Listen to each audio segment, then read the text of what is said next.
Как избавиться от сильного кашля? Приветствую вас, друзья, с вами Наля Беляева, консультант-партнер «Сибирское здоровье», Сибир & Wellness. И сегодня хочу поделиться с вами таким лайфхаком, как избавился мой муж от сильного кашля. Он пропил вот такой комплекс «Иммунобокс». Здесь 30 пакетиков, в состав одного пакетика входит 3 капсулы.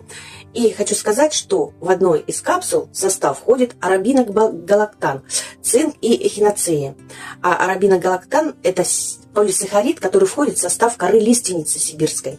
И этот полисахарид молниеносно действует на бронхи человека, благодаря которому и человек избавляется от кашля. Также остальных капсул 2 входит женьшень, который очень воздействует сильно на иммунитет, также ромашка, чебрец, который очень хорошо помогает при сильном кашле, при простуде. Еще хочу дополнить, что в комплексе с бальзамом корнем, вот такой состав, вы точно избавитесь от кашля.